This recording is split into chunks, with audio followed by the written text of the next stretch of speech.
Ergonomics is much broader than just the right chair to sit on. Ergonomics is concerned with the interaction between people and the products and systems that they use. Ergonomics is making sure that products are appropriate for people.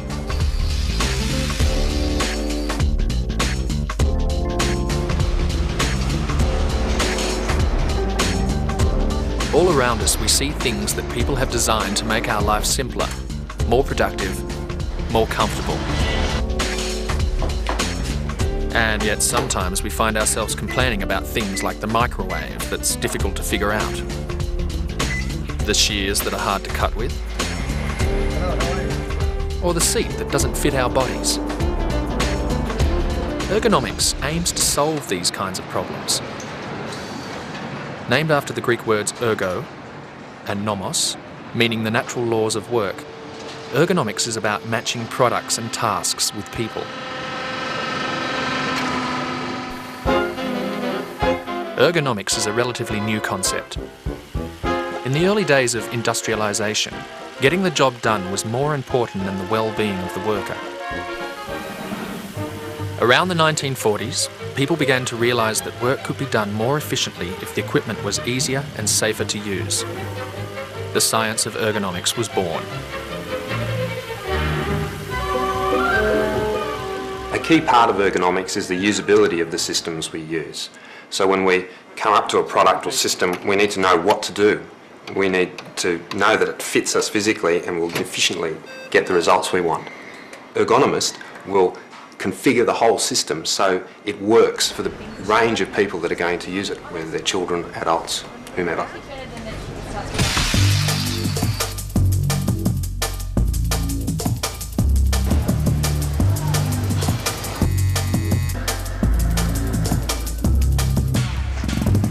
Many gadgets and appliances have an impressive array of features, but they can be difficult to figure out, even if you still have the instruction manual. This is frustrating, and it means that many features are wasted because the user sticks to the simplest tasks.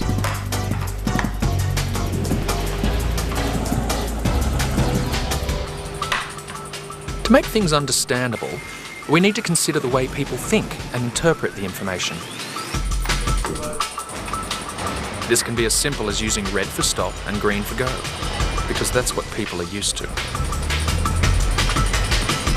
It also means designing so that people can do the obvious. This video camera lets us do what comes naturally, so it requires no detailed instructions. In this design, the places you might want to push to close the camera are marked with warnings to the contrary. The right place to push is even hidden under the strap. So layout is another important factor.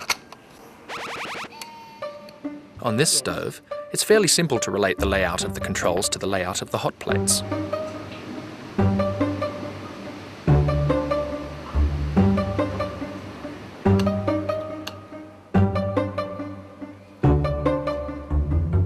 Here, the layout of the controls is oriented differently to the hot plates. We have to look more carefully to see which goes with which.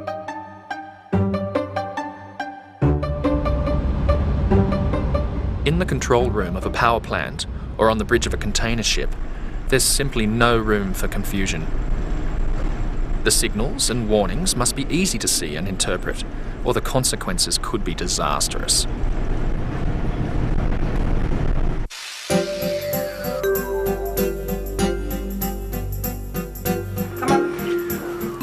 Sit. Good boy, eh? Good. It's your turn to feed the dog. Lucky for him, your hands are the right size for the handle on the can opener. And you're strong enough to twist the knob.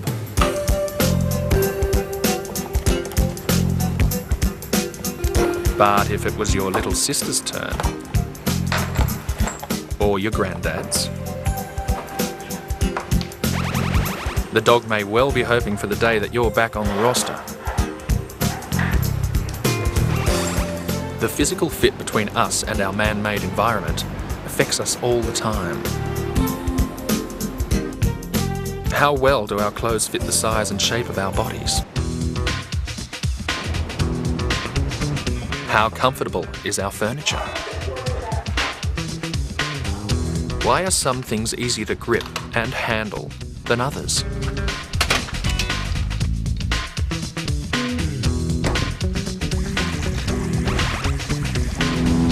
How well do we fit into our workspaces? Are we working at a comfortable height? Can we reach the controls on the machinery? Are they easy to push and turn? Can we see what we're doing? If our equipment doesn't cater for our physical requirements, even something as simple as adjusting a car radio can be a difficult and dangerous task.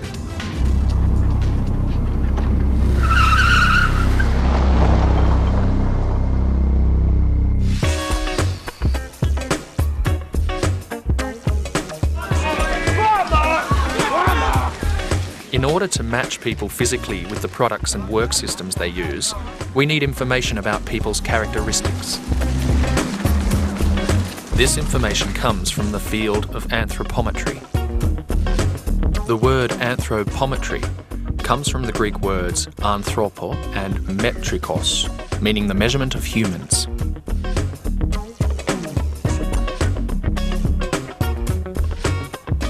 Ergonomics texts like this one contain anthropometric tables that describe the size of different parts of our bodies.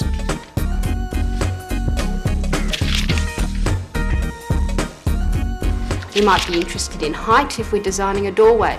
We might be interested in reach if we're designing a shelf depth. Humans come in a range of shapes and sizes, so the anthropometric tables provide data for the small people in a group, known as the 5th percentile, the centre of the range, or the 50th percentile, and the larger end of the scale, or the 95th percentile. If we're designing a doorway, we need to know the very big person. If we're designing how deep a shelf is, we probably want to know what the reach is of the very small person. But it isn't always that simple. To design a seat that suits most people, we need to consider the lower leg length of smaller people for the seat height and the hip breadth of larger people for the seat width. Now, what about the table? If we make it too high, most people have to raise their forearms and arch their wrists in order to reach their plate. So here we need to match seat height, table height, and the sitting height of the user. Factors such as age, gender, and even ethnic background influence the size of our bodies. So when we're using anthropometric data, we need to take into account the population we're designing for.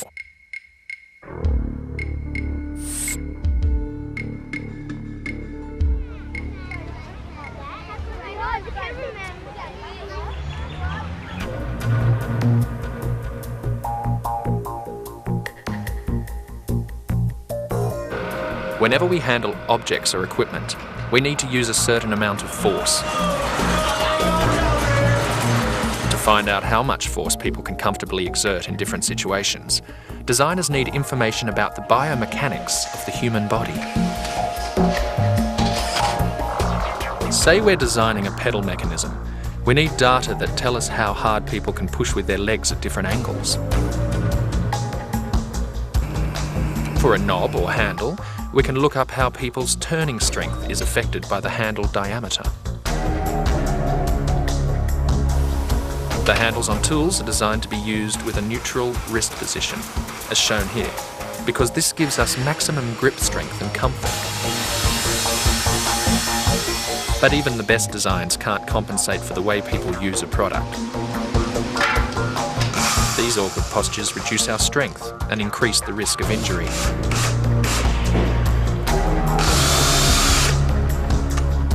This is a healthy sitting posture, in which our spine forms an S-shaped curve. Often we slump into a C shape because this is easier than sitting up straight. This puts unhealthy pressure on the vertebrae in our spine.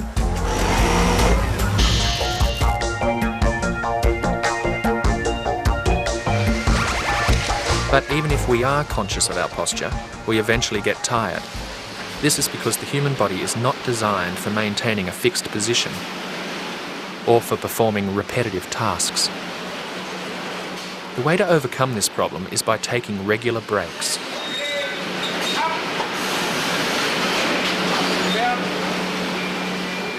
So ergonomics can depend as much on the attitude of the user as on the skills of the designer.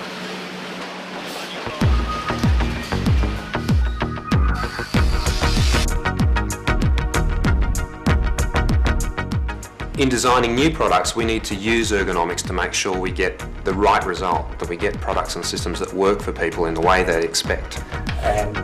Of course, there are other constraints that we have to work with when we're designing new products. The product we're going to use will have to be manufactured at a certain cost and use certain processes and materials. The designer's role is to balance all these requirements out, but the key thing is to keep incorporating the ergonomic information, aspects of the design that are important for people and the way they'll use the product.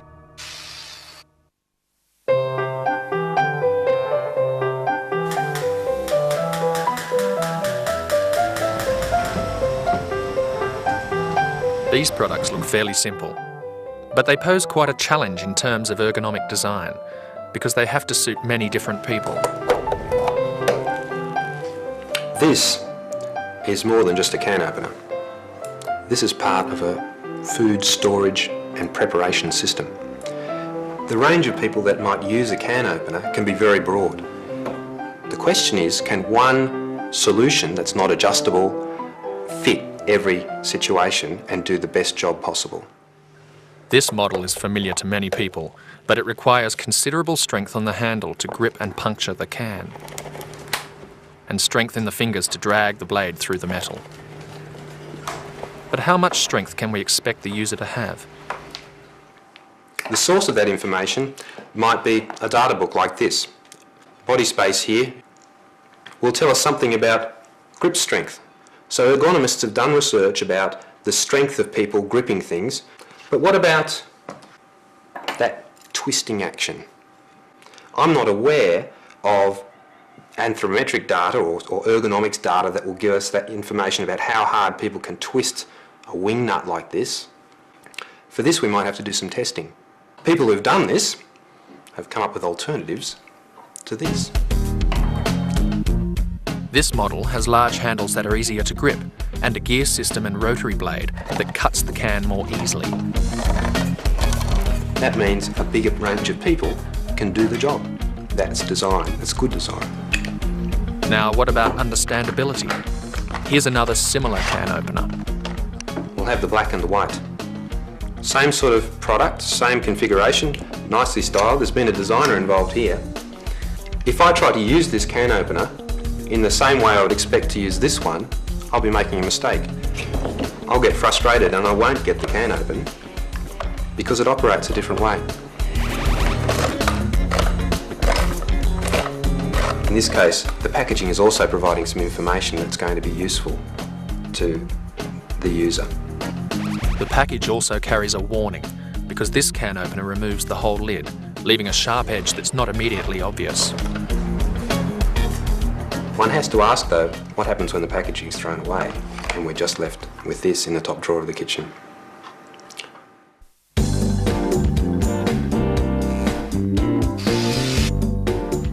Adjustability is often used by designers to allow us to cope better with the range of users we're trying to design for.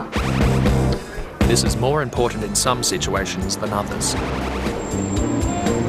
If we're travelling on a train, we're only doing that for a short length of time, so the adjustability of the seat is not that critical. With office chairs, which we're using for up to 8 hours a day, for every day of the week, then we need to consider adjustability as a solution to the problem.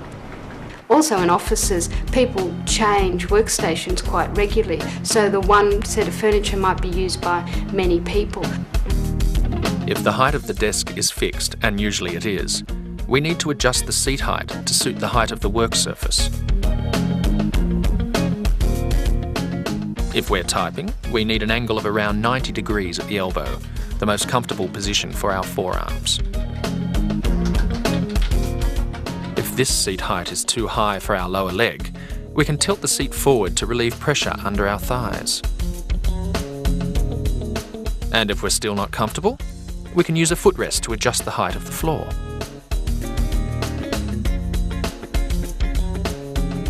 It's also useful to have an adjustable backrest.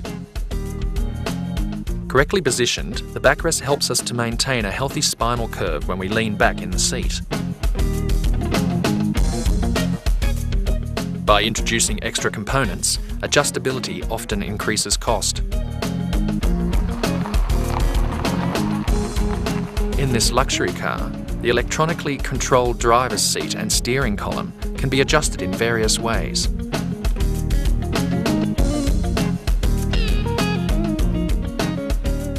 Notice how the layout of the controls also makes them easy to understand.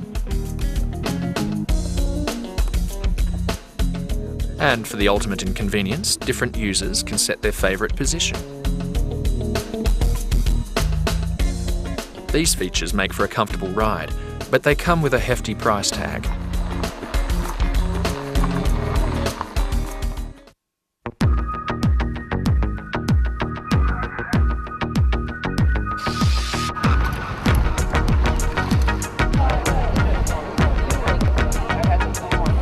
In the sporting arena, the way we fit with our equipment can mean the difference between winning and losing.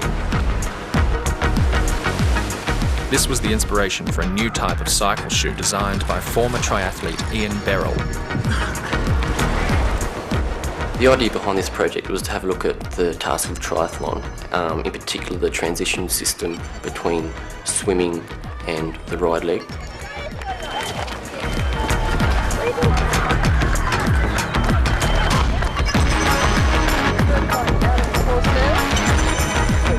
Many triathletes choose to have their cycle shoes pre-clipped onto their bikes. But with the current shoe design, it's very difficult to get your foot into the shoe quickly while you're trying to race. Ian talked to triathletes about this problem. The most important finding was that the shoe has to be easy to close.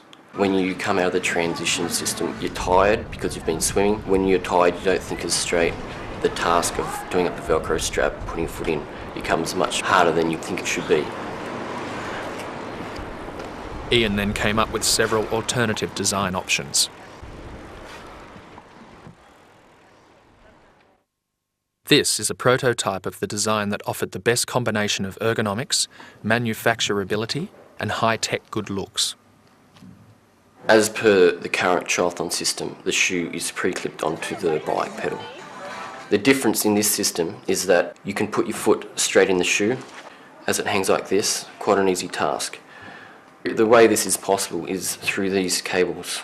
They enable a huge opening to allow for the person to put their foot in basically without looking. Then once the foot is in the shoe, it's just a simple case of pulling this lever and the whole upper of the shoe clasps the foot and is tightly set in. Importantly, you can hear and feel the lever click into its home position so you know when the shoe is secure.